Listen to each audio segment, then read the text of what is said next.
Same song, second verse, here from Hank Greenberg Field, bringing you live coverage of Audubon Green Wave baseball against the Cinnaminson Pirates, an out-of-conference team in the BCSL. Cinnaminson this year 11-6, and we're playing Cinnaminson today. 11-6 this year, and by my account, 4-2 in the Patriot division of the BCSL. Cinnaminson is getting warmed up on their side of the field right now. Their starter this afternoon is Charles, aka L.C. Smith. Back on May 5th, thanks to Kevin Minnick of NJ Advanced Media, he was voted the top sophomore pitcher in South Jersey baseball. He's got a 3.90 ERA in 2022 with 16 runs, 13 of them earned, 33 strikeouts, and 13 walks in 23 and a third innings pitched. For the Green Wave, they're sending out John Perrosi again. Jason Stocklin is going to be playing left field, so the freshmen are somewhat back. The freshman game was canceled today due to no umpires, and Nick Caladros will be the DH. So John Perrosi presumptively will still hit, but he won't be a DH, and we'll see what that entails for them. Cinnaminson and Audubon coming up next here on Dan Wilkins Broadcasting.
From Hank Greenberg Field, this is coverage of Audubon Green Wave Baseball against the Cinnaminson Pirates here on Dan Wilkins Broadcasting. If you have any questions or comments about today's broadcast, feel free to drop me a line at thedanwilkinsshow@gmail.com as we have the convergence of golf carts behind me.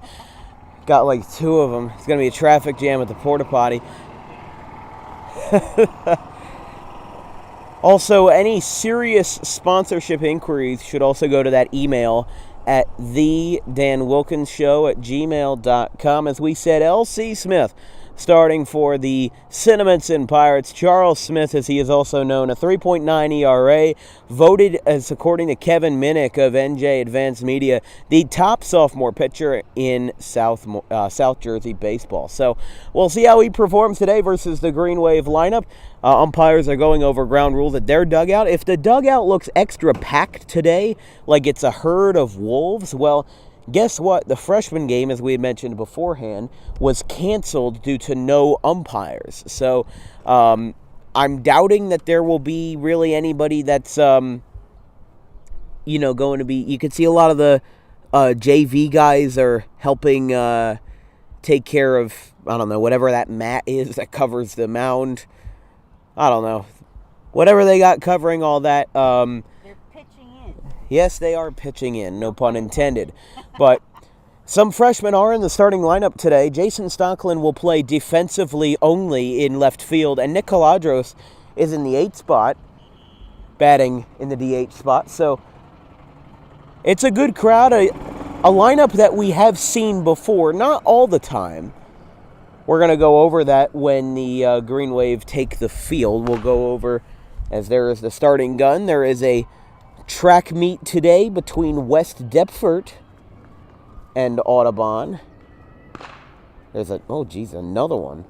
So if you're hearing them, don't call 911. Right. And there's our beloved base coaches, Coach Jacobowski and Coach Inkster. Look at them leaving a trail in the grass. It's going to be there all day.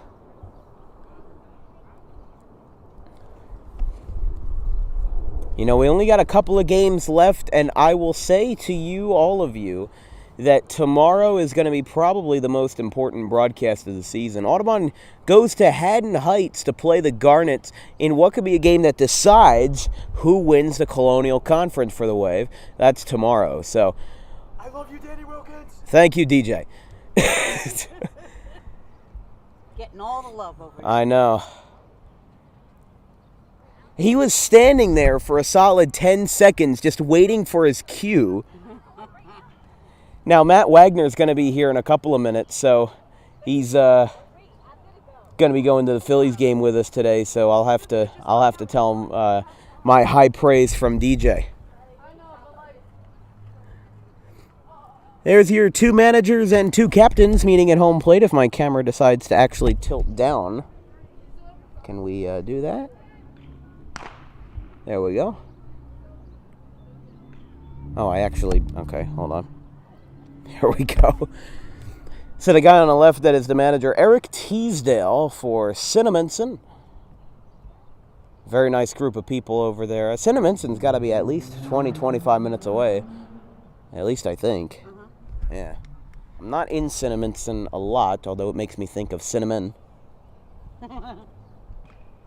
I think I said yesterday, did I say it yesterday that Cinnaminson was a rejected name of a Spice Girl? Yes, you did. I laughed politely. Yes, politely.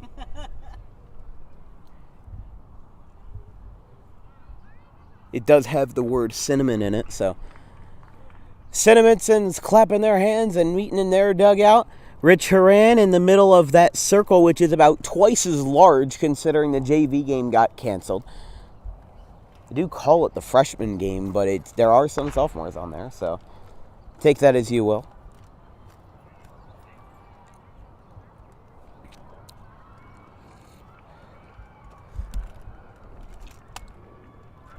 And here we go. Audubon's taking the field as Hell's Bells by AC/DC from the late 1970s rings in the background. Let's take a look at the starting lineup for your visiting Cinnaminson Pirates. Batting leadoff and playing at second base is Dalton McDonald. Batting in left field and at the second spot is Sean Kennedy. Batting third and at the designated hitter position is Brandon Warner. Pitching and batting cleanup is Charles Smith.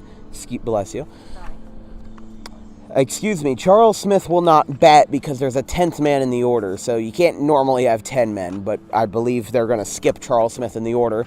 We'll see it eventually, but it looks like they're going to skip Charles Smith because he has no existing at-bats to his record, so he's a pitcher-only kind of guy. Batting cleanup and playing center field will be Jacob Hunter. Batting fifth and catching will be Colin Kind. Batting sixth and playing third base will be Ryan Horner. Batting seventh and playing right field will be Matt McCloskey. Batting eighth and at the first base spot is Tom Angelone. And rounding out the order and playing shortstop is Noah Harvey. Yeah, I saw that there were 10 men in the order, and I'm just like, whoa, what's the deal with that? So, looks like Charles Smith will not bat. However, they're going to put Noah Harvey at the, quote, 10th spot. What Audubon does is they just kind of exclude the number out of the order, so instead of 10, they just skip a row and that kind of stuff. But as we said, J.J. Stucklin, the freshman, is in left field today, completing the outfield trio of Massey, Stucklin, and Beebe. Of course, Stucklin back up after throwing a no-hitter versus Washington Township back on April 30th. So the infield meets with the pitcher John Perrosi, the starter for the Green Wave this afternoon.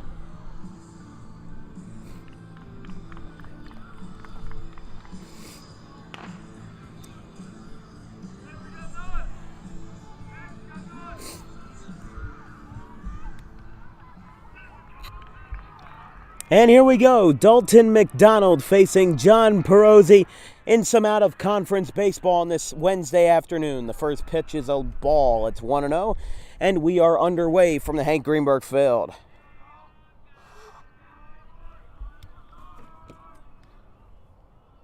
Outside, 2-0.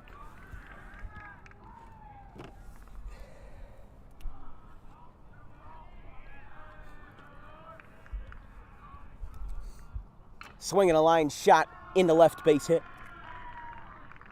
Stucklin picks it up with ease, and holding at first is McDonald. So he's got a base hit, and that's how we begin today's ball game. Here's Sean Kennedy, the left fielder.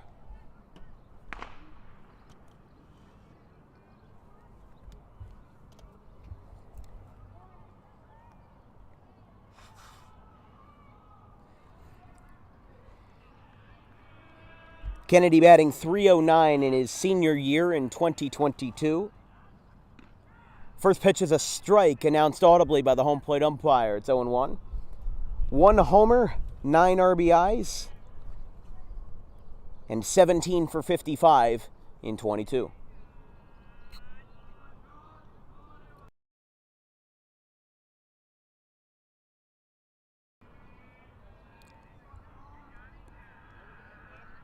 The 0-1. Strike two on what appeared to be an off-speed pitch that just eclipsed the zone, and it's 0-2. Kennedy's home run came in a 13-5 win against Oakcrest at Oakcrest on April 21st. Swing and a miss. 3 pitches and Kennedy goes down on strikes, and there's one away. This will bring up Brandon Warner, the designated hitter.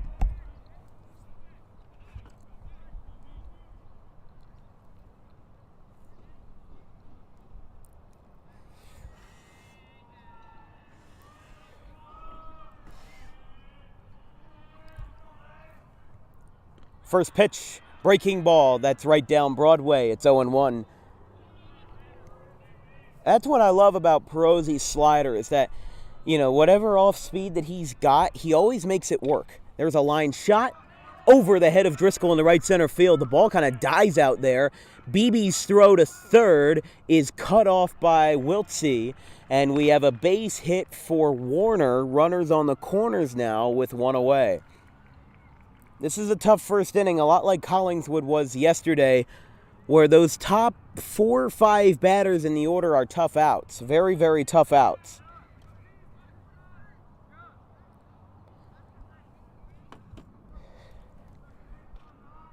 And this is Jacob Hunter, so that confirms my theory from earlier that they're skipping Charles Smith in the order because he is a pitcher only. He has not recorded a single plate appearance in his freshman or sophomore year dating back to 2021. The first pitch to Jacob Hunter, the left-handed hitting center fielder, is a ball. It's 1-0.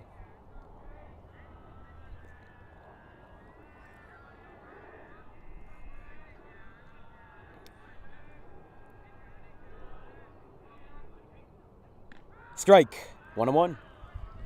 As I said, that Audubon dugout is a little extra amplified. They got a little extra pep in their step considering that the whole JV team is here because their game was canceled. So, and that could also open the possibility to if, God forbid somebody got injured or needed a replacement, like Xavier got taken out yesterday for an injury to his hand before the last out of the game. He was taken out and moving out to center field, I believe, was Driscoll. But it is 2-1 to Jacob Hunter. Luckily, Massey's okay, though. I mean, Stunned him. yeah, probably got the wind knocked out of him or something because he did run into the wall. He either got his hand jammed on the chain link fence or he might have cut himself. Seems like all is good, though. It's a 2-2 count to Hunter. Swinging a foul back to the apparatus behind home plate.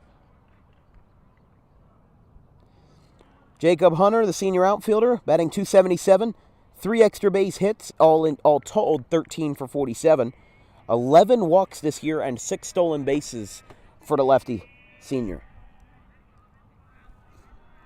On deck is Colin Kind, the catcher, and he fouls that one back on a pitch that was quite sinking there. Had a lot of sinking action to it.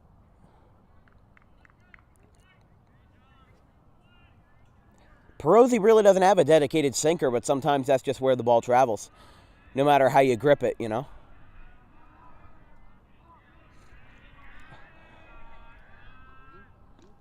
Inside, 3-2. Cinnaminson 11-6 in 2022. In the BCSL, they only have played 6 games interconference. There's a line shot past the reach of Lynch, and it'll be a 1-0 Cinnaminson game. Running over to third is Warner, and it's an RBI base hit for Jacob Hunter, his 10th RBI of 2022, and it is 1-0. So runners will be on the corners, and this will bring up Colin Kind.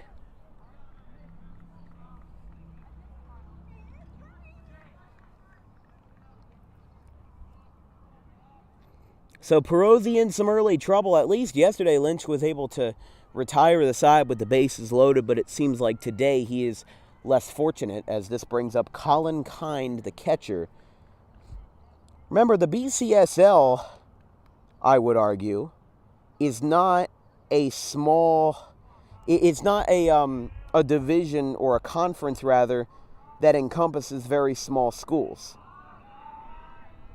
Like the schools that Cinnaminson has played this year, whether interconference or not, Audubon is one of the smaller ones. The first pitch to Colin Kind is a strike.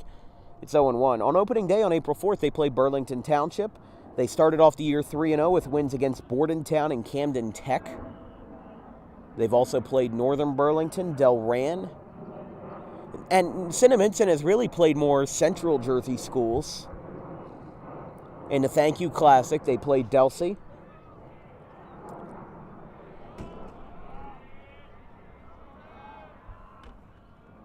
And that one is outside. It's 1-1. Cinnaminson is 3-2 in their last 5. Actually, they're 5-2 in their last 7. They had a 3-game winning streak starting on April 30th. They beat Delsey, Pemberton, and Bordentown. Bordentown, they beat them by 1 run. Then losing to Delran on May 9th, winning against New Egypt by an emphatic 20-2, as there's a swing and a miss by Kind. It's 1-2. They lost to Shawnee 3-0 on the 12th, and then beat Princeton 7-2 on the 17th. After this, it looks like they're playing Riverside and Cherry Hill East, and then they'd be done with the regular season. So 1-2 to Kind. Runners on the corners as that one is fouled off of Kind's foot. He's going to shake that off a little bit, kind of kicking it. Again, you're watching exclusive coverage of Dan Wilkins Broadcasting and coverage of Audubon Green Wave Baseball. If you have any questions or comments, please drop me a line at thedanwilkinsshow@gmail.com. Any serious sponsorship inquiries should also go to that email. We thank you for your support of Green Wave Baseball and today's broadcast. 1-2 to Colin Kind. The next batter would be the third baseman, Ryan Horner. Perrosi from the stretch, swing and a miss, going down to second base, and that one will go into center field. So the run will score. The batter is out, but stealing second base is Jacob Hunter, and it is 2-0 Pirates.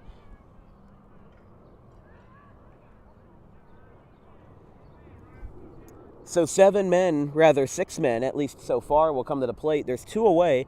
Perrosi's recorded both of his outs via strikeout. Kind of like what Scott Lynch did yesterday. He got himself into some trouble, but all of his outs were recorded via the K. So, you know, sometimes it's kind of the opposite of what I like to call a 3 true outcomes hitter. Now, it is 1-0 to Ryan Horner. However, you know, kind of like the 3 true outcomes hitter. It's not a phrase that I coined, not at all. But like, think of a guy like Joey Gallo. He 3 true outcomes: home run, strikeout, or walk. You could probably describe half the Phillies team with that as well, but with it being a 2-0 count to Horner. You know, like guys like Kyle Schwarber, he's got 9 home runs this year. He's one of the best in the National League in that department, but he's batting .188.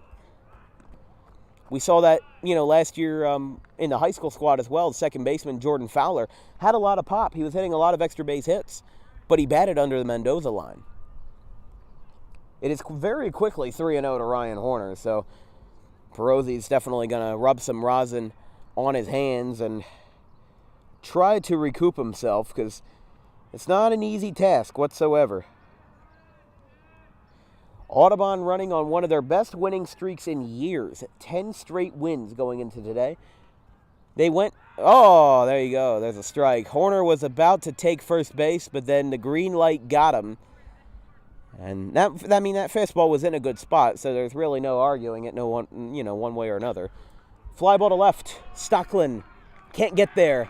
That's going to bring home another run. This is going to be an RBI double for Ryan Horner as he stops there. He flails his arm in excitement, and it is 3-0 Cinnaminson. This is the first time we've fallen behind in the first inning. Maybe not the first time, but it's the first time that we've fallen behind by a substantial margin. Yeah, in recent games, yeah. In very recent games, yes.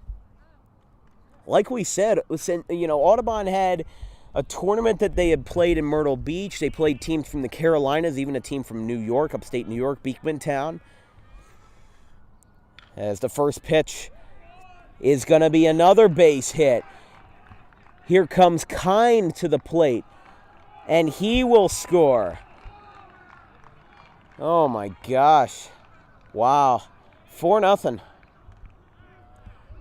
Runner on first, which will be Matt McCloskey. So the 8th batter of the inning will be Tom Angelone. I have not seen Sean Driscoll get hit around like this in a while, as the infield will meet with him. I don't know if Wade Geis will accompany them, and yes, he will. 2 outs, too. Yeah, I mean, he had given up a run early and then a strikeout, another run, and now it seems like the last couple of batters have really rung in with him and gotten all over him. So Tom Angelone will be the batter for Cinnaminson. Like we said, Cinnaminson has played big schools. Audubon's a smaller school. But Audubon is also no-hit Washington Township. Washington Township's a big school. Audubon's 2-0 head-to-head versus West Deptford. And they're a pretty big school. Sterling's a pretty big school. Although Sterling has just all over been quite sloppy this year, but that's a story for another day. The first baseman, Tom Angelone, is the next batter. The junior lefty this year batting .220 with a home run, 9 RBIs, 9 for 41 all told, and 10 walks. Swing and a miss. 0-1. I mean, like, this would not be a situation where you'd put in a guy like Aaron Rampolla. Like yesterday, Rampolla pitched partially because it was senior day. that one's right back to the mound. We'll continue that story when we get back. Lynch takes it at first, and the inning is over quite miraculously. 8 men come to the plate, 4 men score. The question is, can Audubon hit the top-voted South Jersey sophomore pitcher? We'll see after this commercial break.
Charles Smith is the starter for Cinnaminson, a 3.9 ERA with 13 earned runs in 2022. However, he is still the top-voted South Jersey sophomore pitcher, according to Kevin Minnick of NJ Advanced Media.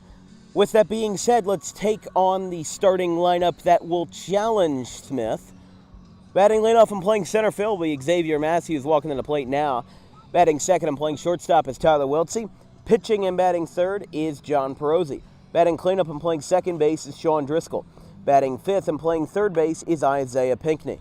Batting sixth and playing first base is Scott Lynch. Catching and batting seventh is Ryan Zimmer. At the DH position and batting eighth is Nick Caladros. Playing in left field defensively is Jason Stockland. And batting in right, batting in the ninth position, Zach Beebe.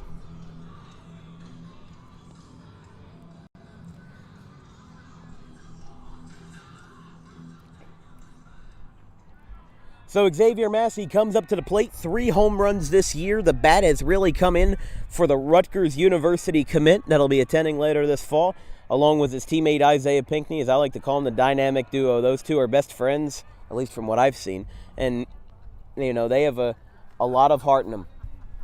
We could use it right now. The 0-1, swing and a miss. Hefty hack. Massey was swinging out of his feet there, and it is 0-2. So it'll be Massey, Wiltsey, and Perrosi. The top 3 due up in this inning. Bottom of the first. Cinnaminson already out to a 4-0 lead as a curveball by Smith misses a couple inches up high.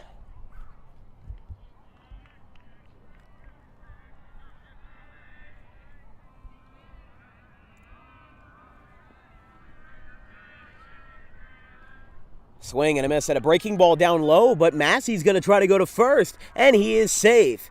You don't see that every day, a strikeout wild pitch, so it counts for Smith, but Massey's on first base. So how about that? And now that'll bring up Tyler Wiltsey. Now that's really what you like to see. Because the ball legitimately got away. It did. It legitimately got away from him, and it didn't seem like Colin Kind was exactly quick to his feet. And that's not a knock against him. That's just how catchers work. Especially as a high schooler, it is very difficult, at least from what I've seen for catchers, to just pop out of that stance with those pounds and pounds of equipment on you and just sprint after the baseball. That's at least what I have seen. It is 1-0 to Tyler Wiltsey, the freshman. Well, I actually played catcher in high school. Oh, right, you did play high school softball. It does take a second for you to pop up off your knees. It does, yes. Now, did you wear those protective knee savers? Did they have those? They didn't. Back in the ancient times with dinosaurs roamed the earth, they didn't have those. There's a line drive, base hit. Tyler Wiltsey with a single. This is reminding me of the Paulsboro game last year where 7 runs were scored in the first inning total. And this might be a high-scoring game, which might not be good for my Phillies plans, but hey, I'm here to serve Audubon, Here's John Perrosi. Go Green Wave. Yeah, as always. One homer this year for Perrosi back in the Ralph Shaw tournament on the 14th versus Kings Christian off of MJ Pancharek. And the first pitch of the ball, it's 1-0 to Perrosi.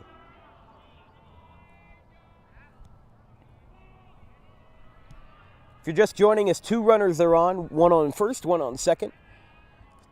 Massey reached on a strikeout wild pitch, and Tyler Wiltsey lined a base hit as he check swung and he went around. No fooling the home plate umpire on that one. It's 1-1. There's just some of those check swings that you do have to check down, but that one, even from 340 or so feet away, was no challenge. If you're just joining us, welcome. 4-0 Cinnaminson, bottom of the first. Breaking ball gets in the zone right there, and it's 1-2. No outs, 2 runners on. You know, I was talking to Perrosi, who, a couple weeks back, and he said that home run was his first in his high school career, and he said he doesn't know if he can replicate that. He almost felt like he got lucky, which, considering he bats third in the order, Perrosi's much more of a gapper guy, He lines it into the gap and he gets extra base hits. He's not exactly the kind of guy that's going to blow you away with power. He might not even hit the ball 200, 250 feet. What matters is that he gets those extra bases and he moves everybody along on the base paths. That one is down low, and it is 3-2, a full count to Perrosi. And that's important, There are power hitters that don't just hit for home runs. Nick Castellanos and JT Realmuto are good examples of that on the Phillies. Castellanos, a month and a half into the year, only has 5 homers, as there's a fly ball in the left, playable, and caught out there by number 13, Sean Kennedy, and there is one away. Oh, ball got away. The ball went out of play, out of my view, and Massey will score. What in the world has even happened?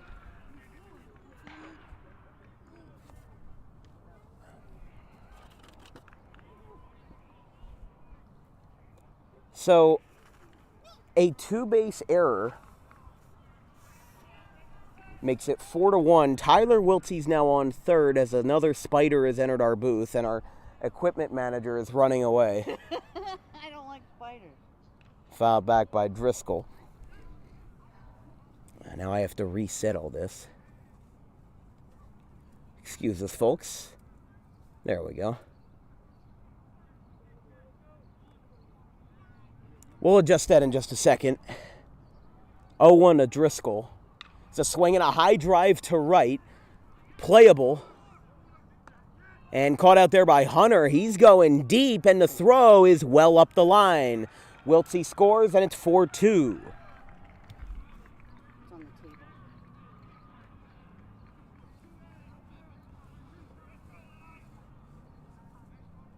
Behind the laptop. So runners are all cleared. And there are 2 away. Sorry, I have to adjust this myself. We'll get it at the end of the inning. I'm not going in. It's on the laptop. Okay, fine. Isaiah Pinckney's batting during our spider scare. First pitch is a breaking ball strike. It's 0-1. Get like a tissue or something and squash it.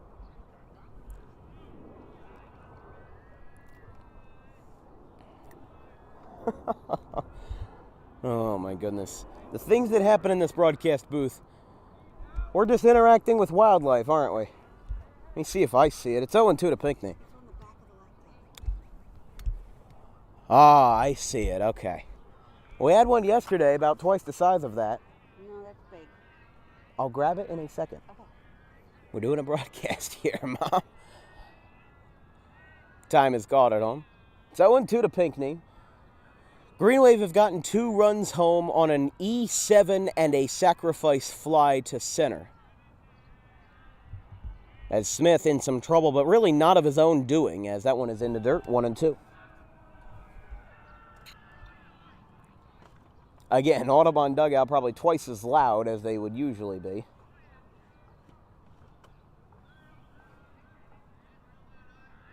because I think we're going in for the kill on that spider. It's a breaking ball inside. If you got a tissue or something, I'll stamp it out. Yeah. I gave you the cardboard. Oh, okay. It's coming over to me. Okay.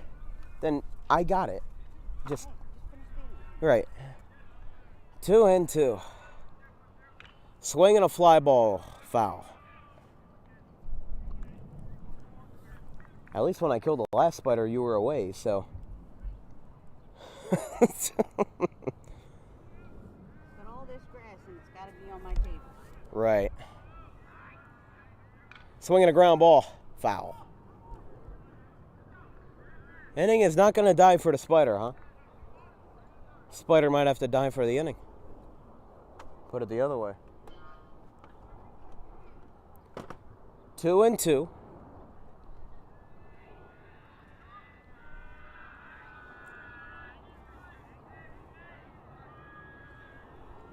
Got him. He'll have to run it to first. And it is in time. We'll take a quick break. 4-2, Green Wave. Or rather, Cinnaminson on top.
Going to the top of the second, the spider has been contained.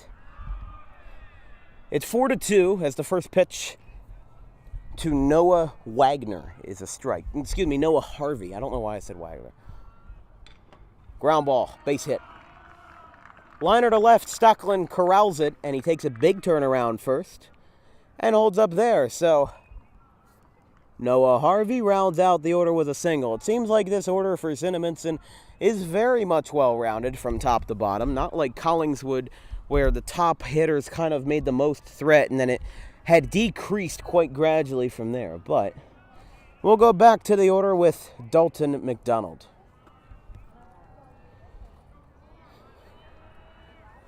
Spider actually made its way into my equipment bag, and it's actually the deceased guts of the spider are actually still in the corner, but out of view.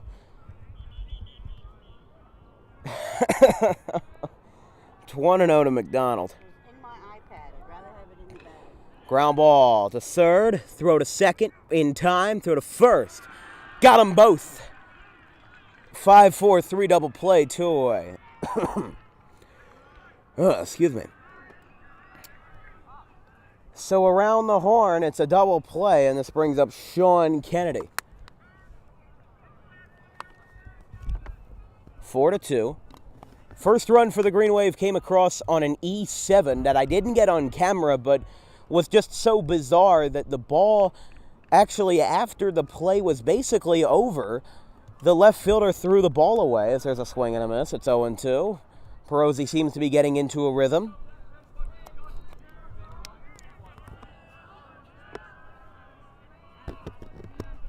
Perrosi working fast, and he got him. No, he didn't. Oh, man. Well, that was just a little high, I guess, from what we had seen. That time, he got him. No fooling him that time. 3 strikeouts for Perrosi on the leisure. He keeps it scoreless. And a 5-4-3 double play locks it down. We go to the bottom of the second, 4-2 Wave. Cinnaminson. Oh.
Scott Lynch is the first batter of the bottom of the second versus Charles Smith. This broadcast is brought to you in part by the Quick Pit Podcast, run by my good friends Nate and Connor out of their studio in central Pennsylvania. There's a ground ball in the left field, a base hit.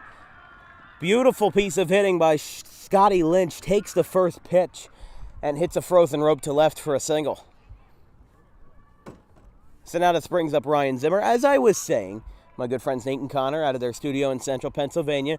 They have all the news, information, and hot takes that you need in the world of motorsports, from NASCAR to Formula One to everything in between. You can even listen to the podcast that will be released later this week on the race at Kansas, where Kurt Busch got the first full race win for 23XI Racing, the team owned by Denny Hamlin and Michael Jordan, as the first pitch by Ryan Zimmer, or to Ryan Zimmer rather, is a swing and a miss. It's 0-1. Of course, Kurt Busch's win, what's next for the 23XI team, and much, much more on the Quick Pit Podcast.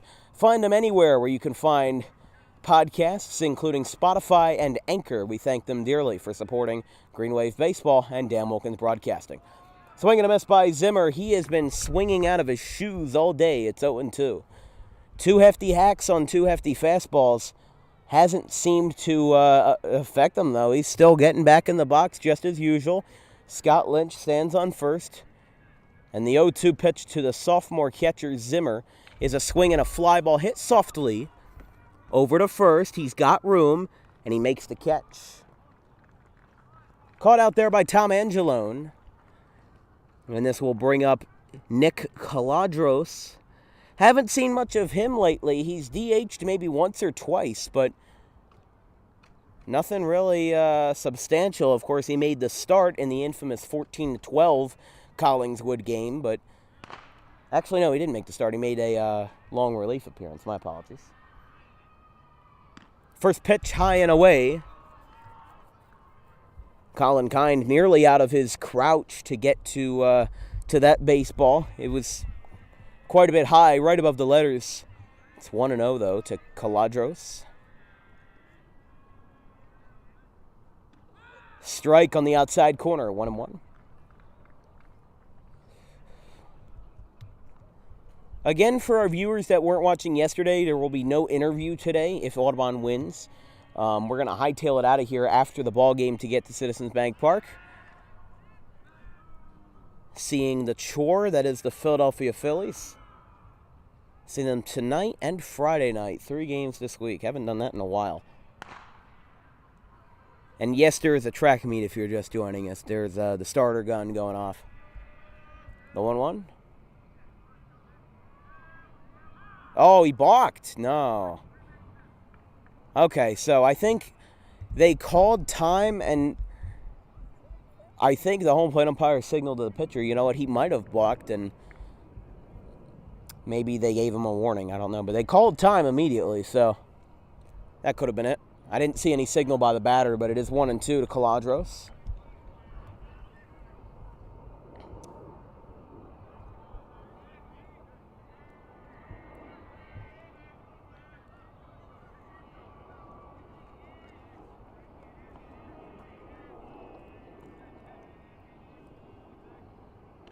Strike 3. Caladros goes down looking on a rather deceiving breaking ball, and this brings up Zach Beebe, the junior right fielder. Beebe got a nice line drive hit over to second baseman's head yesterday in the 5-inning 10-0 Mercy roll over Collingswood.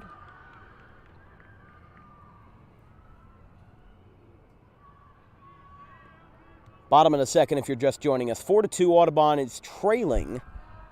This is the first time in a while that Audubon has been really behind themselves, behind the ball. And quite literally behind the baseball. A couple strikeouts for Smith.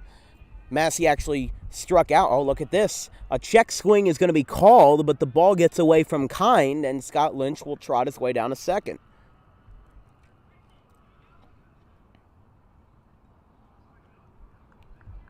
The home plate umpire actually asked the second base umpire whether he went, and the call is no because it's 1-1. So I guess he didn't go. Nobody's really holding Lynch at second. They know he's not really going to be a stolen base threat, but it's 2-1 to Beebe.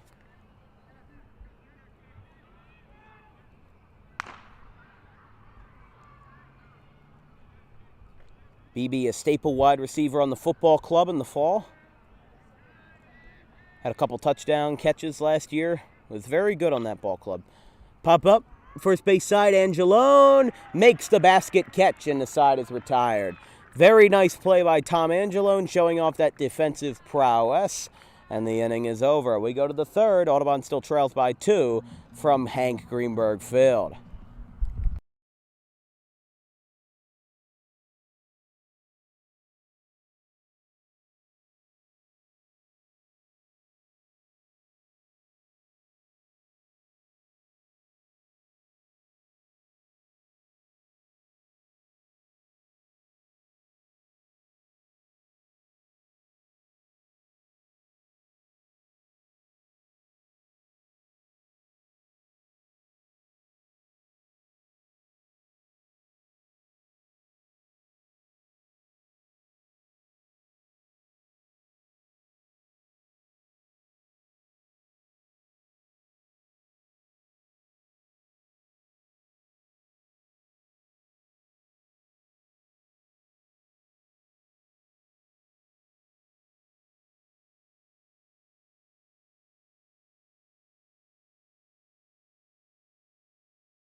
John Perrosi going out for his third inning of work as the first pitch is a ball, 1-0.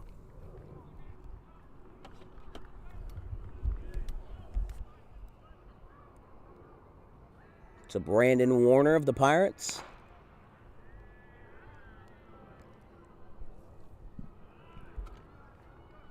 Now it's 2-0.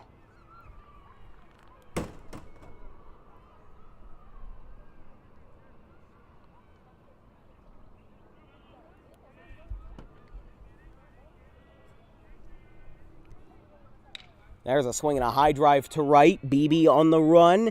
He is there, and he makes the catch. 1 away. Here is Jacob Hunter, the left-handed hitting center fielder.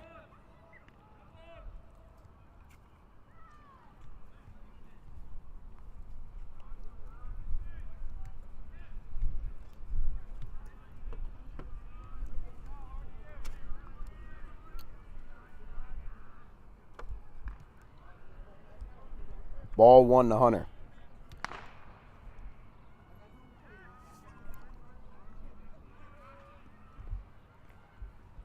And that one is smothered in the dirt by Zimmer. And it is 2-0.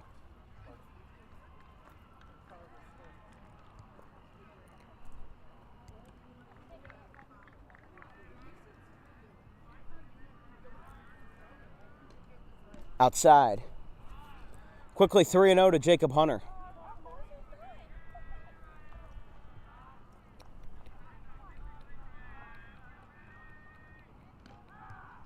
And there's a strike. It's 3-1.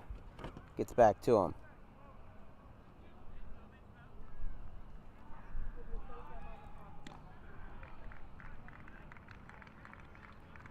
Ball 4 to Jacob Hunter.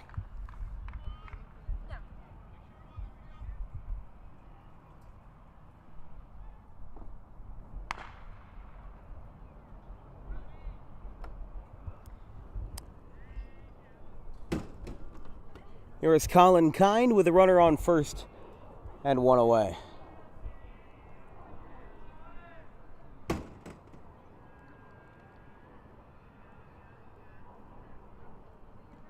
Down low.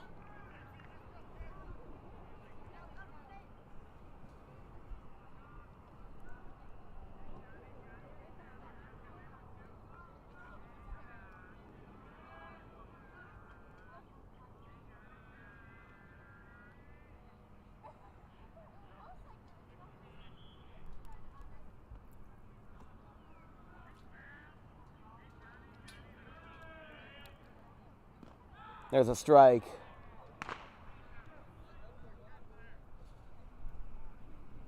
Count is 1-1 to Colin Kind, the catcher.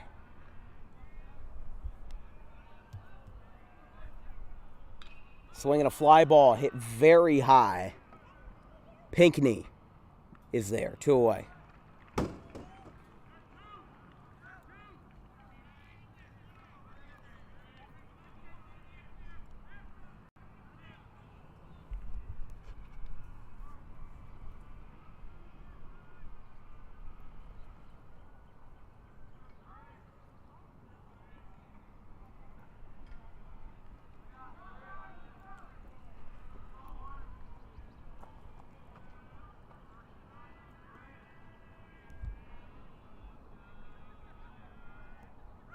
Runner's going. Safe. So runner moves up to second in there. Still 2 away.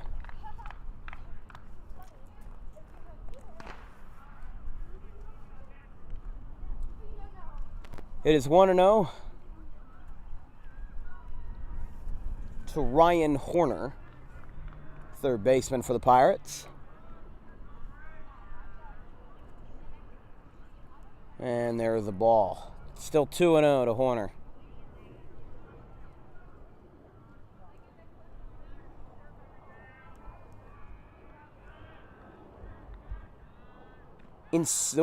Called a strike. Okay.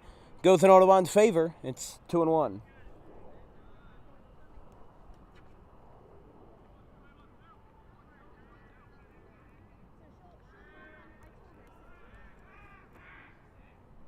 Perrosi steps off to check on the runner, Jacob Hunter. Top of the third, Cinnaminson leads 4-2, and that one is a strike. He gets back at him. It's 2-1.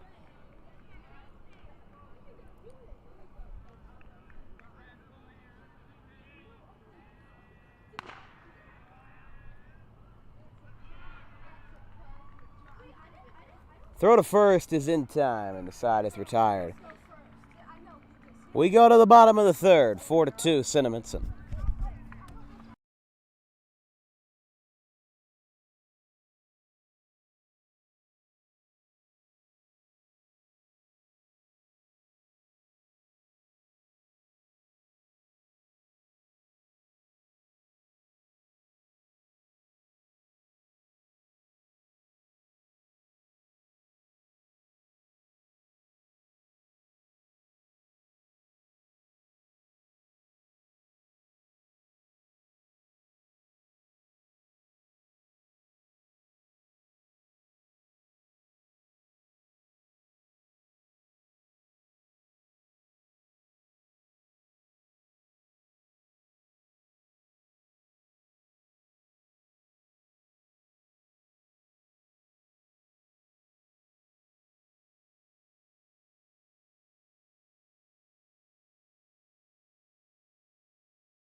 Bottom of the third here from Hank Greenberg Field. This broadcast is brought to you in part by the fine folks at the Amato Brothers. Fine food, great service, all at a great price. The Amato Brothers located on the White Horse Pike next to the Dunkin' Donuts and across the street from Aunt Bertha's Kitchen, just minutes away and even just a block away from the Ritz Theater. So, just minutes away from all Audubon and Oakland attractions, got dozens of beers on tap, and you could have breakfast, lunch, or dinner, closed Mondays and Tuesdays. Go to the Amato Brothers restaurant and just have yourself a great time. First pitch to Xavier Massey is a ball. It's 1-0.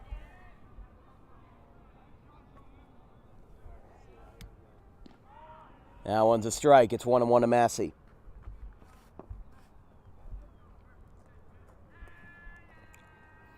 Massey reached on a strikeout and a wild pitch. His last time up is a ground ball. Shoots its way into left field, a base hit. This one might even be enough for an extra base hit. Here he goes down to second. The throw in from the left fielder, Mr. Kennedy, is not in time, and it'll be a double for Xavier Massey. He adds another one to his leisure in 2022. And we got a runner on second base to lead off the bottom of the third. Here's the freshman, Tyler Wiltsey.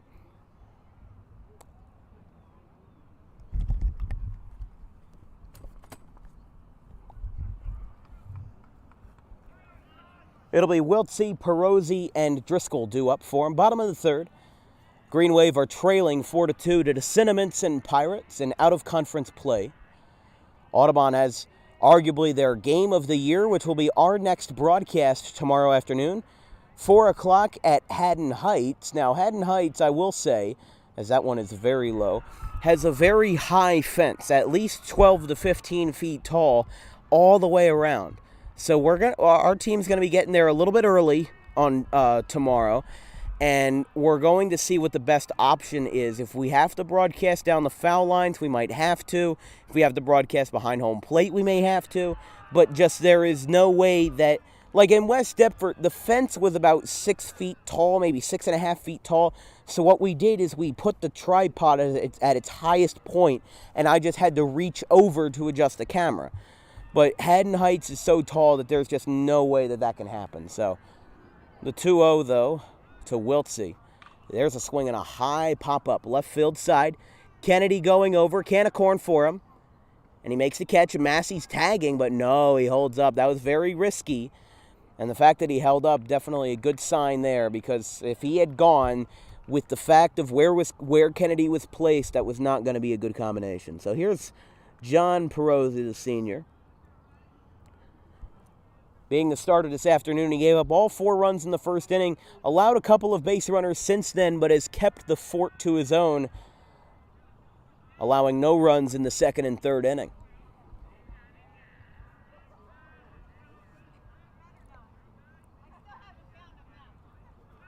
First pitch in the dirt. Massey holds up. It's 1-0.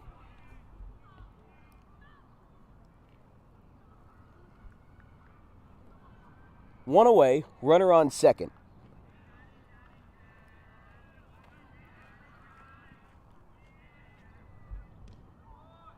Oh, did not get the call. It's 2-0.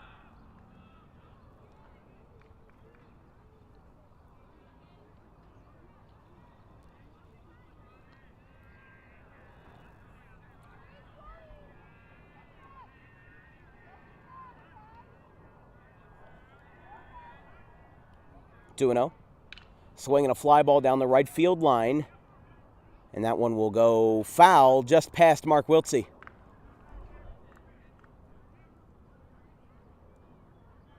A buddy of mine was walking past there, almost got hit by the foul ball.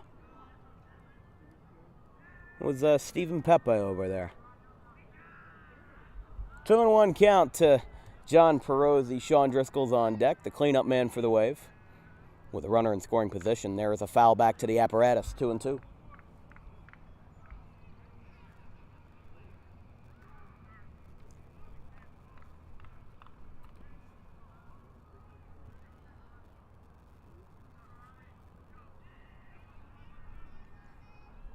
Smith is set. He looks down his catcher, Colin Kind.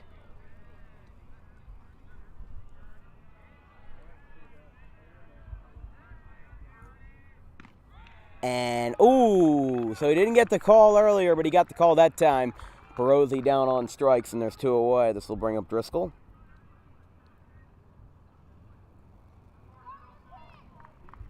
Driscoll 0 for 1 so far, batting .322 in 2022, his senior year. 19 for 59 and 18 RBIs, a home run against Collingswood, again in that 14-12 game where 3 Green Wave batters homered. And a little bit of an excuse me swing heads over towards the Cinnaminson school bus, and it lands in a tree. It's 0-1. I think that's the good thing about having an abundance of trees down the line. Like, you know, sometimes people actually prefer to park under the trees, not only for shade, but also because if a foul ball comes down, it's not going to smash your window. It's just going to dent it. There's a, wow, swing and a half from Driscoll, swinging out of his shoes. A lot of guys have been doing that today. They've been swinging so hard against this guy that, you know, he throws hard, but it's not like it's electric, you know. He throws better than average, but it seems like people are swinging too hard at his stuff. And there's a hot shot. That's fair. In the left. Coming in is Kennedy, and it's an RBI single for Driscoll. It's 4-3. Just got past the grasp of the shortstop, Noah Harvey. And now Isaiah Pinckney will come to the dish. I mean, also consider this. If we zoom out here and we look at all those trees back there, I mean, that just looks beautiful, you know? I've seen some parks where it feels like you're playing at an industrial lot, where there's just no scenery. Especially those ballparks that, first pitch, an excuse me swing, and that's not going to be the result that he wanted. Isaiah Pinckney with a half-handed swing, almost accidental, and the side is retired. We go to the 4th. Green Wave get a run back on an RBI ribby single from Sean Driscoll. We go to the 4th. 4-3. Cinnaminson leads by 1.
This broadcast as we go to the top of the 4th inning. First pitch to, let's see who the mystery man is today. It is number 15. So that would be Matt McCloskey. Sometimes you forget where the batting order is as there's a ground ball fouled. Excuse me, 1-1. This broadcast is brought to you in part by the Audubon Celebration Committee. Now that Audubon Day has passed and come and gone with raging success, make sure that you don't miss out on the next Audubon festivity. Whether it's the 3rd Fridays down Merchant, Audubon Day again, or 4th of July, holiday parades, all of that, all those shebangs, find them on Facebook at the Audubon Celebration Committee. 2-1. Upstairs, 3-1. It is, they called it a strike. Okay, 2-2, my apologies. I didn't see the signal from the home plate umpire as clear. My apologies. It is interesting, though, being sponsored by your borough. Yeah. They're a great bunch of guys. Oh, yeah. You know, Jacobowski, Lee, Whitman, all those guys.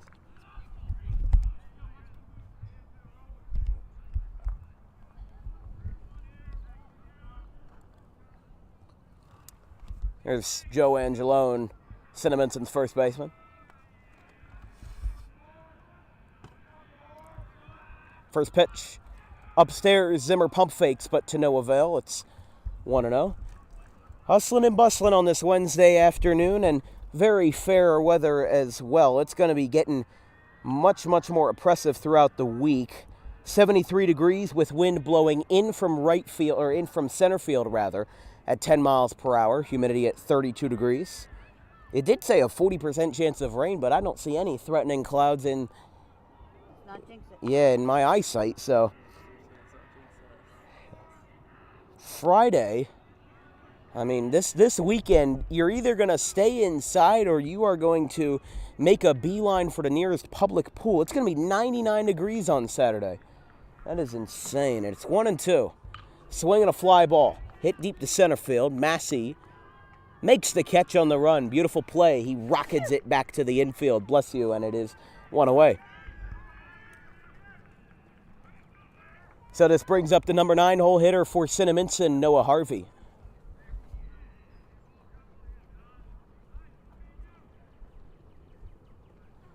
$99 on Saturday, 95 on Sunday.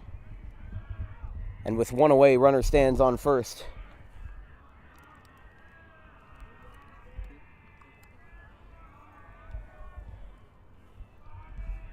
At least it's going to be 88 on Friday, so he bunts up the line, and that is a fair ball. So, no, it's a foul ball. Harvey ran all the way up the line, but it was a very smart play by Pinckney to let it roll foul. Almost like what Lenny Harris did for the Mariners. I believe it was 79, back when the Mariners still weren't making the playoffs. Not to mention now, but, back in the 70s, it was even worse. But I just remember to play versus the Rangers. Lenny Harris, he got on the ground, and he started blowing the baseball foul. Now, there wasn't really any natural factors that could affect the baseball's movement because this was back in the Kingdom. It was a dome, so there was no wind. Which was actually really interesting. The only dome I've really visited was Tropicana Field in Tampa Bay. That one's fouled off to the right side. Just missed somebody's pickup truck, and it is 1-2.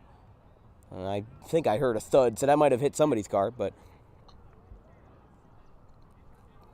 our car has taken a couple of dents from balls this year. An errant throw from Kingsway third baseman Carter Williams got our right side door. There's a line shot to right. BB is there. The last car had a smashed windshield. That was the Traverse? Yeah. Okay. There's 2 away. And this brings up back to the top of the order, Dalton McDonald.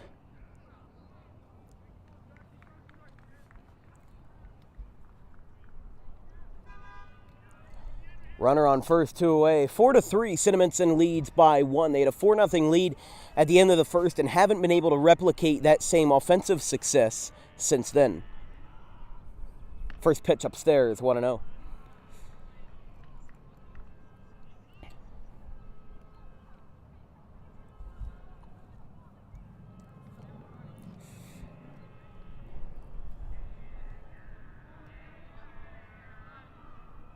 The 1-0. Upstairs, 2-0. Yeah, the only dome I've ever been in is Tropicana Field in Tampa. It's honestly not even that bad, just nobody shows up. So the thing is with the dome is that 7,000 or 9,000 fans. When I went versus the Kansas City Royals, the attendance was just under 8,000 fans.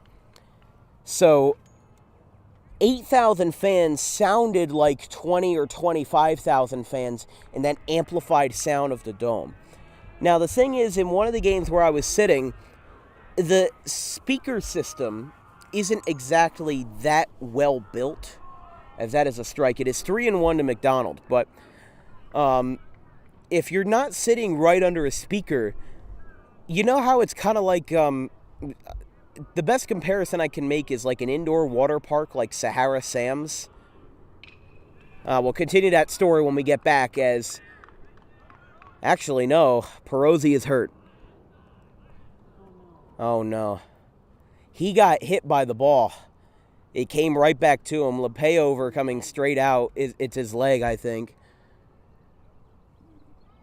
He gave the baseball to Pinckney. I thought that the ball had rolled to the infield, which is why I said, let's continue the story, because I thought we were about to get out of the inning. But The whole team, including center fielder Massey, is going out to check on Perrosi. His jersey came untucked. He came rolling to the ground. Haran going out to check on him. He's taking a couple steps off the mound. He seems to be walking okay, but what leg did it hit him on? I don't know if my camera picked it up, because I was trying to... Let's check the replay on YouTube. Well, he will stay out there. LePayover will observe him take a warm-up pitch. It seems like he is okay. I mean, that does sometimes happen where the things do look grim, and then let's take a look. What do you see? It looks like, I'm going to slow it down a little more, but it looks like the ball went between his legs and he twisted his ankle as he went down. It's right here on this pitch. The audio replay. It's going to roll. Going at half speed. Yeah, see right there? Yeah. See that ankle? He rolled his right ankle. Yeah, wow. Okay. I mean, that's one of those cases where it's going to sting, but he's going to try to work through it. That first pitch is a strike. That definitely had to hurt, though. That will hurt. It'll hurt for a couple of days. I wouldn't be surprised if he doesn't pitch maybe next week, but that'll be a ground ball, and this will end the... No, it won't. Bases are... Oh, they got him. He was safe. He was safe at first, but hey, Audubon will take the call. I mean, Cinnaminson is fired up. They are furious. They leave 2 runners on, what probably should have been 3 runners on, and the side is retired. Cinnaminson's base coach had a couple of words to say with the second base umpire. We go to the bottom of the 4th, 4-3 Cinnaminson.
Bottom of the 4th, a controversial call at first base ended the top half of the inning. Looking back at the replay, it wasn't exactly crystal clear.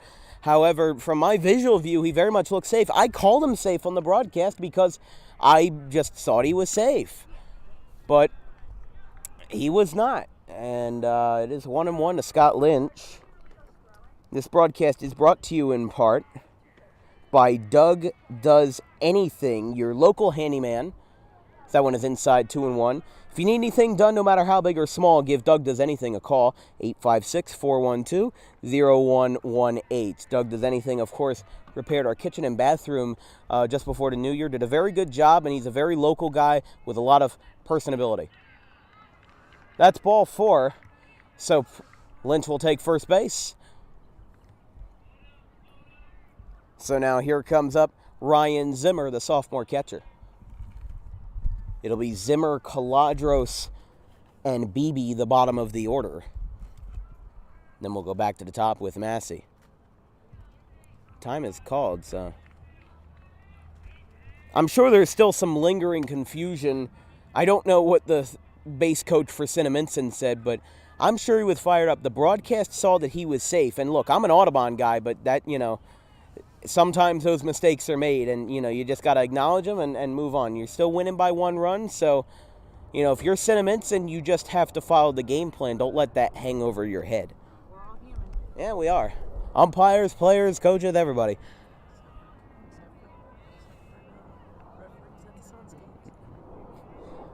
It's 0-1 to Zimmer.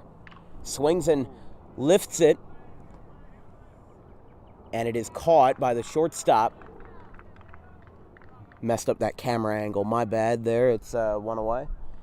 It is hard to follow the ball and the camera at the same time.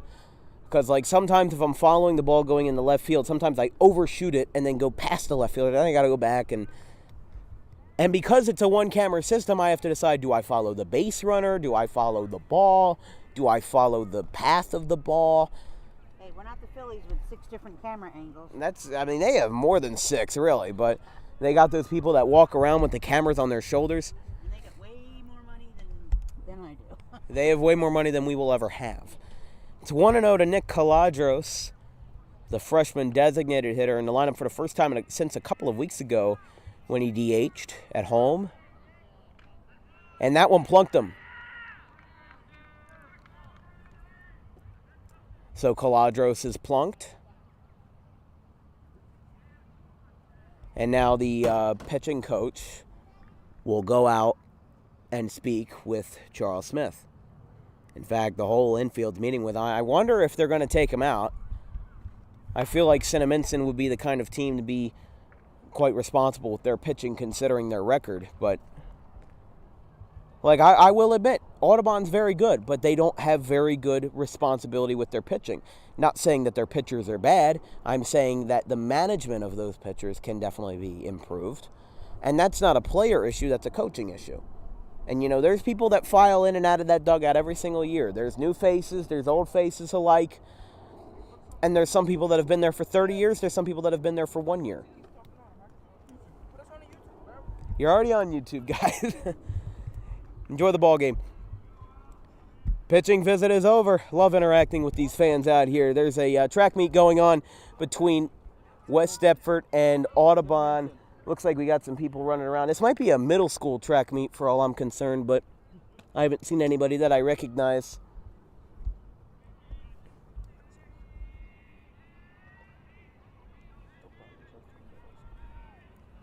First pitch to Tyler Wiltsey with 2 runners aboard, Lynch and Caladros. He shows bunt and then retreats at the last second. It's 0-1. 1 away, 2 runners on, and a 4-3 ball game. So after a meeting with Charles Smith, we'll see if he's calmed down, and we'll see how this at bat and the one after that goes.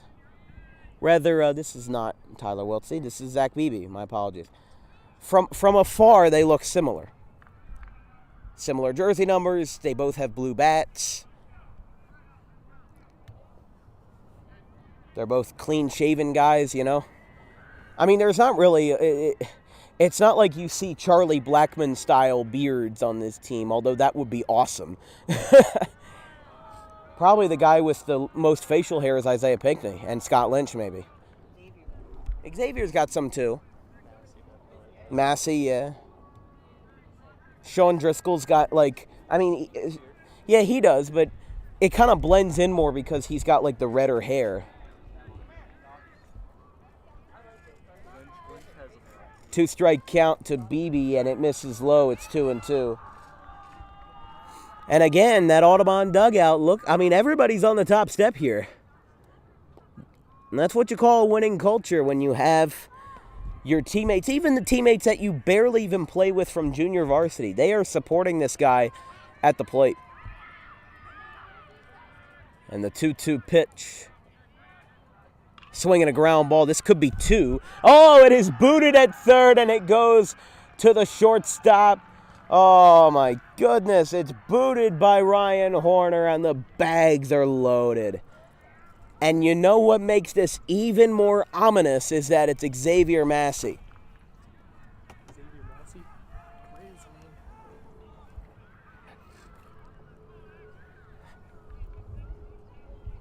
name? 4-3, Cinnaminson.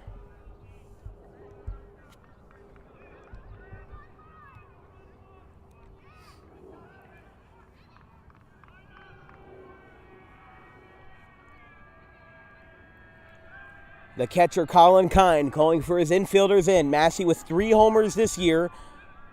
Most recent one against Washington Township, as the first pitch is a strike on the inner corner. Massey shifted back his feet, but the call did not change. It's 0-1. One away, bases loaded off of Charles Smith. Remember, this is the top-voted sophomore pitcher of the year. I know I've mentioned it a million times, but this is the real deal right here. That one is down low. You don't see many sophomore POs, as we call them, pitchers only. Like Gabe Colon is one, but he's mostly a reliever. Even Nick Caladros, he mostly pitches, but he still DHs from time to time. Basically, everybody that on this team that's a pitcher is a two-way player. That one hit him, and the game is tied. The game is tied on the second hit-by-pitch of the inning, and it's 4-4. Won't you believe it?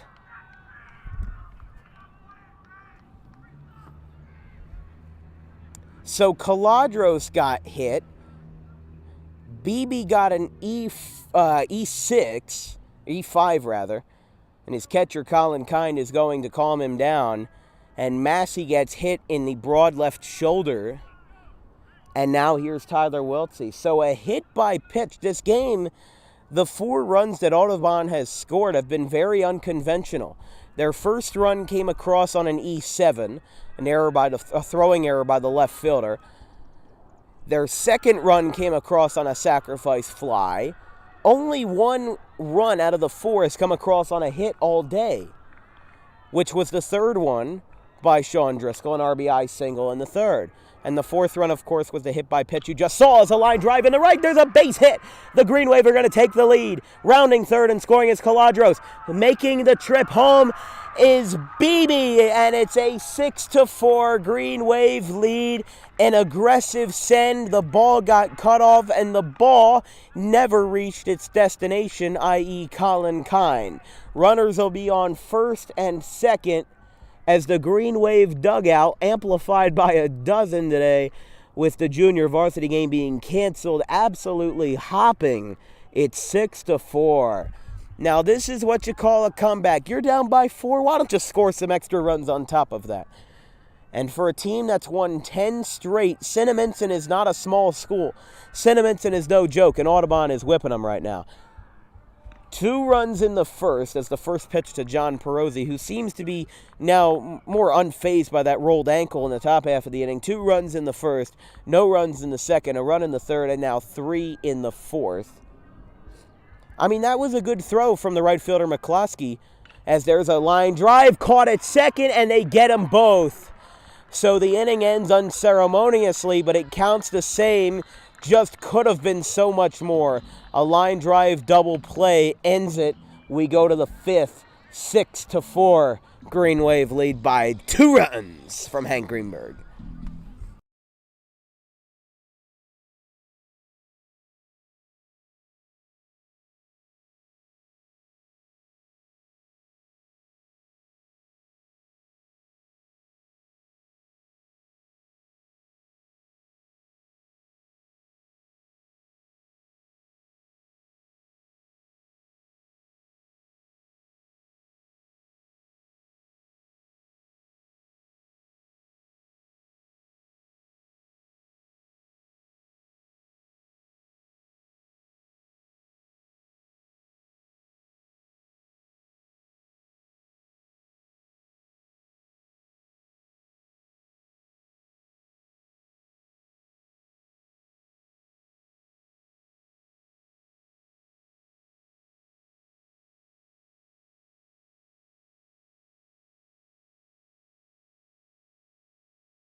Swinging a drive to right on the first pitch. That's going to bounce off the wall. Massey's going to pick it up right in front of our booth. The throw to second is not in time. A double for Brandon Warner. That might have gave me a heart attack, but it is just a double, not a home run. Yeah, Massey's quick throw, I think, held him to second. Otherwise, he could have easily taken third. That's very much true. Massey with that Division I arm. I mean, hey, can't get much better than that. It's a double for Brandon Warner. I might need a new pair of underwear, and it's cleanup man Jacob Hunter. We've had a couple of those that have come close this year. The first at bat that we saw in 2022 was with Xavier Massey, and he hit a double that landed about 10 feet in front of my booth.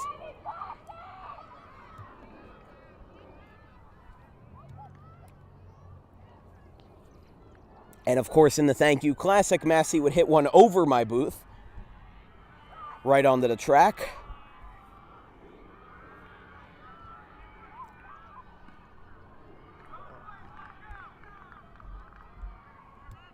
It bounced probably where one of the dirt patches is in front of the portable bathroom. That's a 2-1. There's a swing and a high shot to center. Massey is there. Warner was going to tag, but a strong throw holds him. It was up the line, but the throw was strong enough to prevent any sort of friction from happening out there, any sort of traction. So this will bring up Colin Kind, the catcher.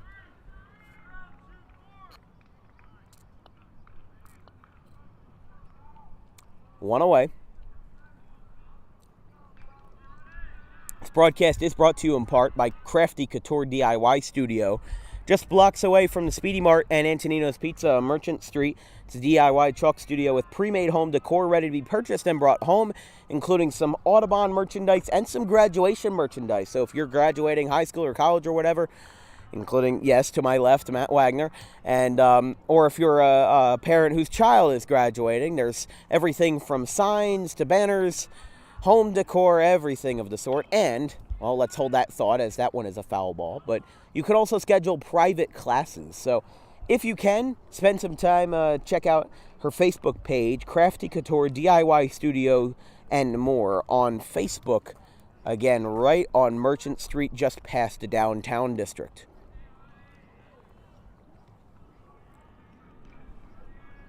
Two and one to Colin Kind. Brandon Warner hit a leadoff double, and Jacob Hunter flew out to center field, holding Brandon Warner at second base, and it is 3-1 to Kind. Ryan Horner's on deck, and there's a swing and a pop-up that will go well out of play. Count is full now.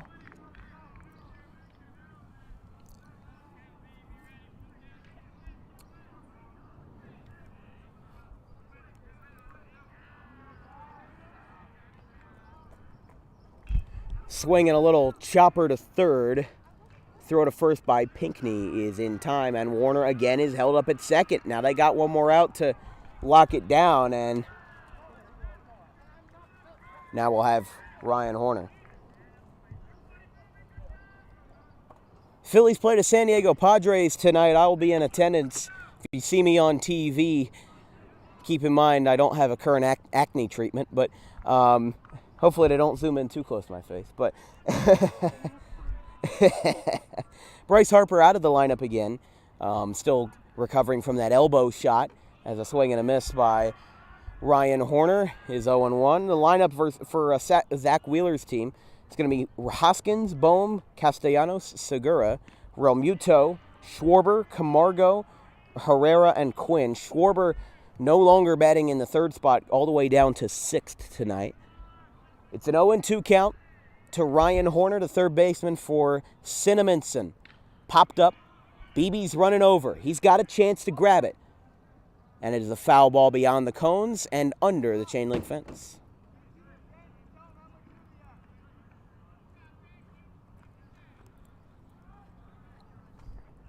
Now looks like all the track stuff is wrapping up, so no more starter guns. I only jumped once. You only jumped once? Yeah, I'm surprised. I think that's a new record. I think I'm getting used to it. I think we're getting used to the starter gun. Or after the spider incident, I just don't care. Right.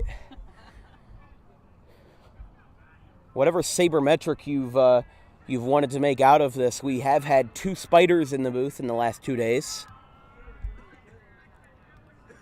They are not guest analysts. They are trespassers. The 0-2. In the dirt, smothered by Zimmer. 1-2. Looks like we won't be in mercy rule territory today, but shouldn't be that big of a deal. Let's hope we just stay on top. Yeah, just stay on top. You don't want one of those situations like we had versus West Deptford again, as there's a ground ball that goes foul in front of the facade of the Audubon dugout, picked up by Caladros. Just outside of the dugout there. There he is. And I mean, there's some guys that you don't see too much. Dylan Pooley. I've said all along that Dylan Pooley should be on the varsity team, as there's a swing and a miss. Well, hold that thought. Going to the bottom of the 5th. A clutch inning for Perrosi as he leaves a runner on second and a runner on first. Rather, just a runner on second. I don't know what I was thinking. 6-4, bottom 5.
Sean Driscoll leads off the bottom of the 5th inning. 6-4, Audubon leads over the Cinnaminson Pirates as first pitch is a breaking ball, audibly announced as a strike, and it is 0-1.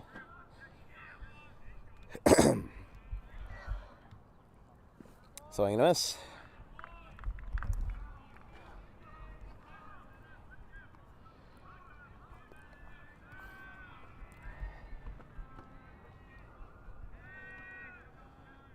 Swinging a hot shot to short, picked up by Harvey, and it is in time, 1 away.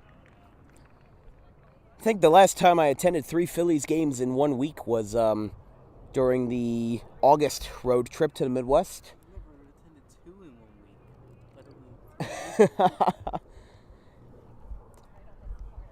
1 week. This is the most I've gone to in a year, I think. Well, what's this, your second? Yes. Yeah. No, because we're going to that 3rd one later this year in June. Yeah. That would be my most in 1 year. My most is 2, which was last year. Interesting. We live, breathe, and eat baseball. Right. I love baseball. Like tonight. It's my first Audubon game, but I'm loving it so far. Yeah. It's pretty good. You need to come back for the soccer broadcasts and be a color analyst because you know what's going on. I can do that. I can definitely commentate on soccer all day.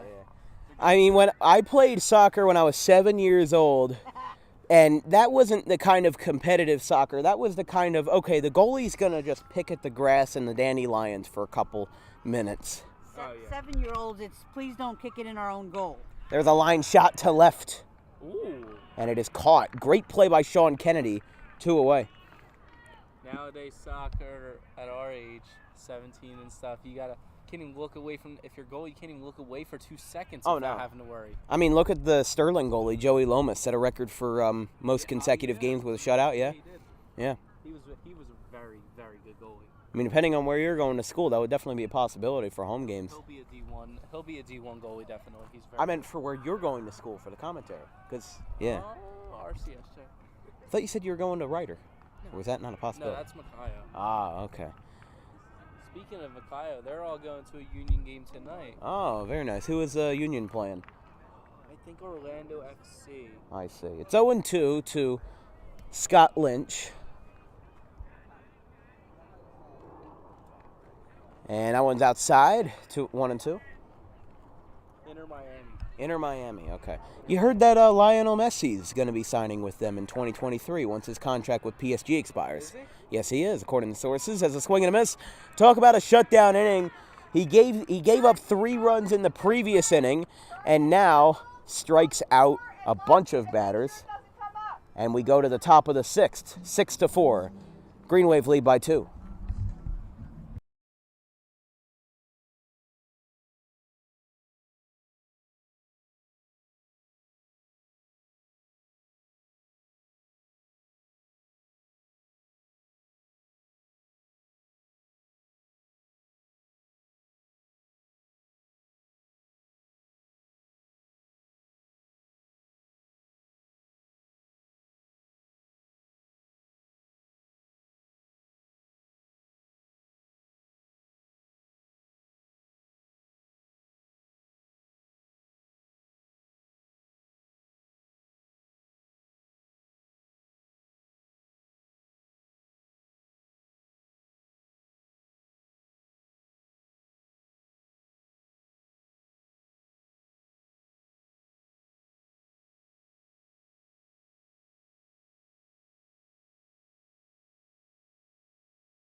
Going to the top of the 6th, as that one is low. So the first man of the inning for Cinnaminson, number 15, Matt McCloskey.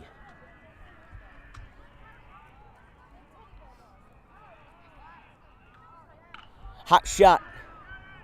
Very high chopper. McCloskey running quickly, but it is in time. One away. That was a high chopper that ended up being played perfectly, and he just took a couple steps and got him. Audubon sideline sounding like the Finding Nemo seagulls again. Fine. I think we've made that reference at least once, but Well, that's what it sounds like. yeah, I mean, especially since if we zoom out, just count the number of people there. That's got to be like 20. Yeah. There's Hunter Lowe on the left. I think that's Braden Colleen up there. You got it loaded over there. It is loaded. And that's what you need, I'm not saying that junior varsity shouldn't play, but I'm saying that you need that energy in the dugout.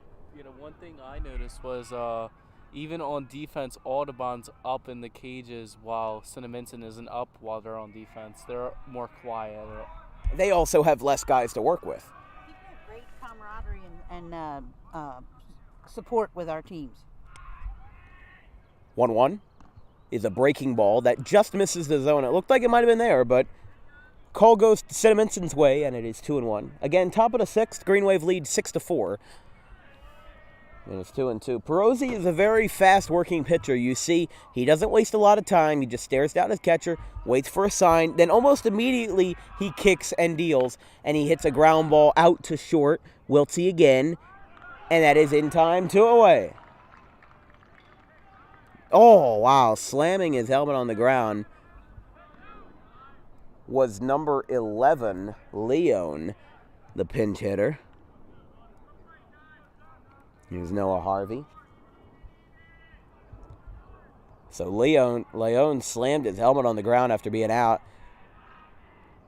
I remember in Little League, if you slammed your helmet on the ground after you were out, whether it was in the field of play or in the dugout, you ran laps. You might have been taken out of the game, and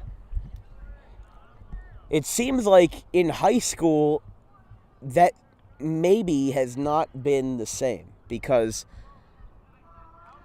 I'm not saying that the disciplinary features haven't or have changed. But I think, you see sometimes in Major League Baseball, like, Brett Gardner is a guy that will, if he gets out and, if he's not happy with it, he will, bang the bat on the dugout. He'll knock over a water cooler. He's just a very feisty kind of guy. As that ball goes right in front of the dugout, picked up by Caladros, as it is 2-2. But, people just kind of get out of his way because you don't want to confront an angry guy when that kind of stuff happens because you might be putting yourself in harm's way.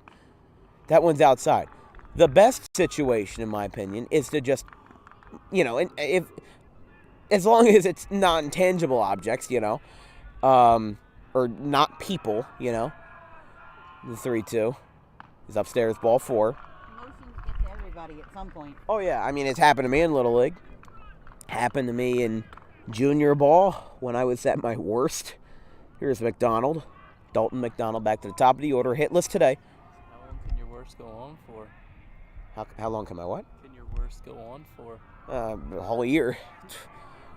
Why I stopped actively playing for a year, I mean, that was my last year of playing a full season of baseball.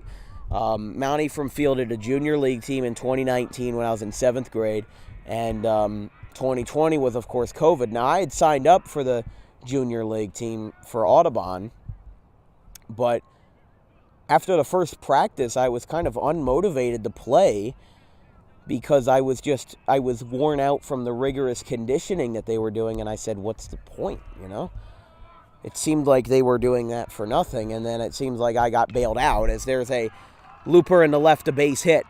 That one goes to Stockland, taking a huge turn and stopping there is Noah Harvey, a base hit for Dalton McDonald, and this brings up Sean Kennedy. Now, this is some trouble for Perrosi, and Zimmer's going to meet with him as that is very much needed. But, and then 2021, I didn't really have the same bite to play. I didn't really have the same passion of playing. I was more focused on broadcasting. And also because of the fact that COVID was still pretty bad in April and May of 21. It was just slowly starting to fade, and, I just kind of sat it out. My freshman year, I really wish in hindsight that as a freshman I broadcasted high school baseball, but they didn't know me as well back then. I was still very much involved with Little League and their operations. I still did their work full time. I started to do travel games for Audubon Avalanche. I even live streamed a couple games. Now, this is before the laptop was even a thing. And by the way, McDonald moves to second base. I believe they called a balk or something. Something of the sort. I don't know what they called. I didn't hear anything. Runners at second and third, and 2 away.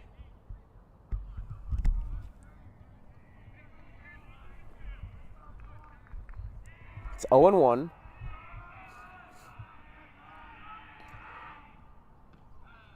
There's a strike. It's 0-2. Perrosi a strike away from getting out of the inning. 2 runners in scoring position. If the inning were to continue, Brandon Warner would be the next batter. In the dirt, 1-2.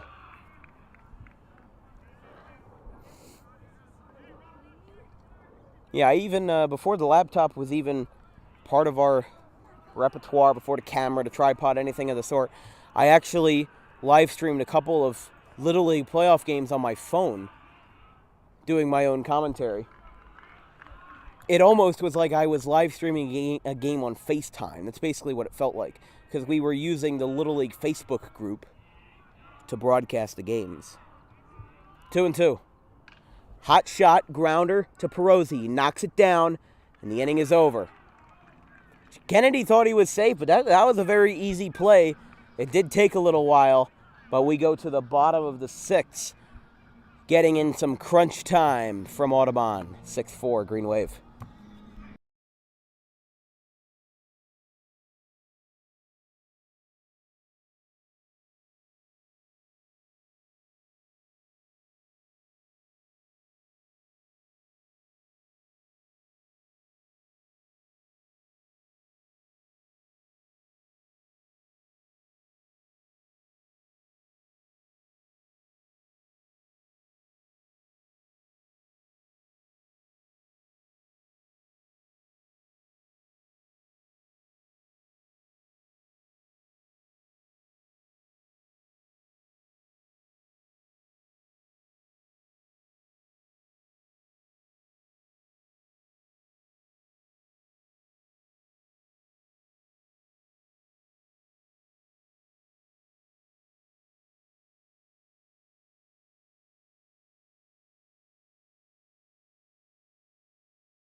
Bottom of the 6th, Ryan Zimmer bats for the Green Wave. Charles Smith has been out there from the beginning. However, he is going to be on the losing end if he doesn't corral this in. It's 6-4. Everybody on the Green Wave is on the top step of their dugout.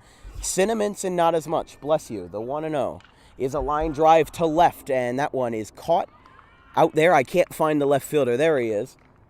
He evaded my grasp, but there's one away. Here is Nick Caladros. Who was that hitter? So Zimmer lines out to left, one away, and here is Caladros. BB will bat after this. BB tied the game up on a, actually, no, I'm sorry.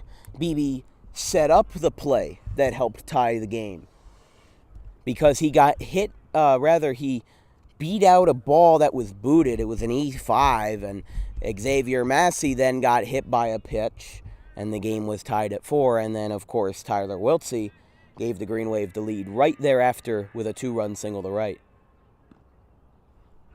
Inside, and it's 2-0 to the freshman Caladros. Was Caladros on the soccer team at all?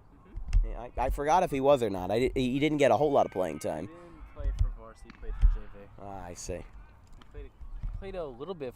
I know he was brought up to varsity around a little bit after halfway through the season. But he didn't start. He got something. 2-2 to Caladros. It'll be very exciting, the quantum leap that I'm taking in soccer next year. Keep in mind, before last year, oh, that's swing and a miss. Very late swing from Caladros. Almost an excuse me swing, if you will, as here is Zach Beebe. I did a handful of games for soccer last year and only did home games, only did like the last half dozen or so. It was very, kind of put together, ragtag kind of deal. It is 1-0. Base is empty, 2 away with 2 down. 6-4 Audubon, as there's a strike. It's 1-1. But I have announced this a couple times now, but if you're not in the loop, I will be broadcasting all games, home and road, for Audubon Soccer in the 2022 fall season. Great to be working with a team as great as Mike Tomasetti and all the players involved. I know they have 9 seniors graduating, a lot of them going to Gwinnett Mercy University, as that one is in the dirt. Yeah, I know Damian Broadhurst is going to Albright. Yeah, so Connor Bellata's going to Gwinnett. Cooper Bandel's going to Gwinnett. Josh is going to Gwinnett. I feel like I'm missing somebody. Well, there's a swing and a miss, and the side is retired. We go to the top of the 7th. Crunch time, a half inning to go. If Audubon can hold on, it's 6-4 going to the 7th.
Top of the 7th, senior right-hander and hard thrower, closer, Gabe Cologne coming in. This is where I wish the closers, or at least the pitchers, had their own introduction music. Because imagine what Cologne would select. He'd probably select something really good, in my opinion. I don't know his music taste, though. 6-4 Audubon, top of the 7th. Again, no interview today, as we'll be booking it out of here once the ball game is over. First pitch to Brandon Warner is outside on a breaking ball. It's 1-0. That one eclipses the strike zone and is called as such. It's 1-1.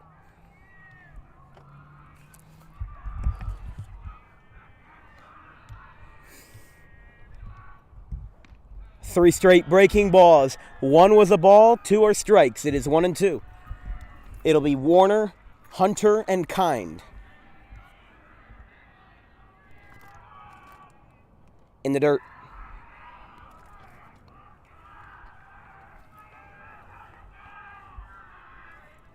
Two and two.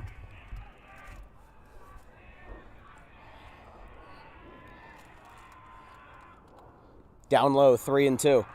When we started this game, when Cinnaminson scored 4 runs in the first, I'm thinking this might be a long one. But it turns out, actually hasn't been that long at all. The 3-2. That one is a swing and a miss. It goes to the backstop. Zimmer has to wait for it to fall down, and it is not in time. Cinnaminson got away with a lucky one, as that one was just barely a very close call, and Brandon Warner is able to beat that one out. That wasn't Cologne's fault. That wasn't Zimmer's fault. That was a makeup for earlier. That was yeah. But in all fairness, I mean, that ball got just the unluckiest bounce possible. It bounced up to the apparatus, and it had to bounce down, so it got the maximum amount of air time and time for Warner to be able to sneak his way to first base. It's 1-0 to Jacob Hunter.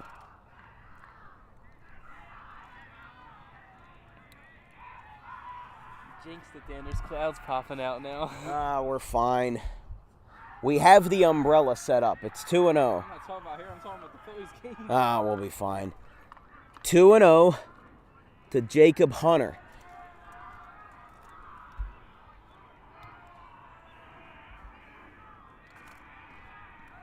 Throw back to first. Nothing doing. Right now we're sitting at 1 hour and 55 minutes on the broadcast, so it's been running a little bit faster than usual. Probably because Perrosi is a guy that works really fast. Outside, 3-0. Get a hold of yourself, Gabe. Get a hold of yourself. Take a breath. Throw a strike. I don't care if it's down the middle. Hunter's got 1 home run this year. What can hurt you? He's going to step off here. Well, yeah, but Pinckney... We don't want that. Yeah. Pinckney took a quick second to pat Cologne on the back.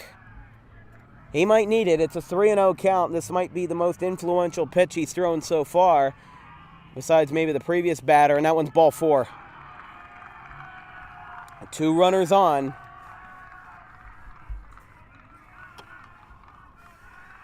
And here is Colin Kind. If anything, the silver lining may be that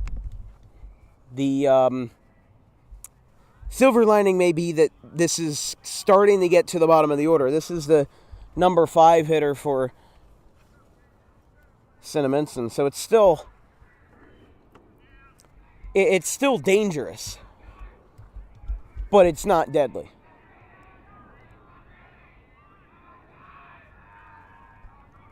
First pitch to Colin Kind, the junior catcher, the throwback to second, nothing doing.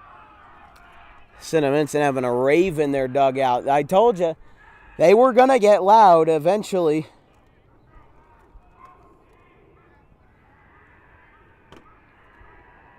He's going to bunt. He gets it down. Cologne slides, and Pinckney boots it. Are we running on skates out here or something? Because nobody can pick up the baseball. The bases are loaded with nobody out in something that shouldn't have been anywhere near that. And here is Ryan Horner. Now, if Wade Geis is going to come out, and deservedly so, because right now our closer is a mess. The bases are loaded, there's nobody out, and you held them scoreless for every inning except for the first. John Perrosi did amazing, so do not erase the man's work. And yes, I get that strikeout and, wild pitch, whatever, that wasn't his fault. That was an unlucky bounce. The 4-pitch walk, you just got to get a hold of yourself. And that bunt was placed beautifully. And it would have probably been an out considering that he's a catcher. So now here is Ryan Horner, who's himself had a bit of a successful night today. The junior infielder takes a breaking ball that makes him duck down, but that vertical break just so strong from Cologne. It's 0-1.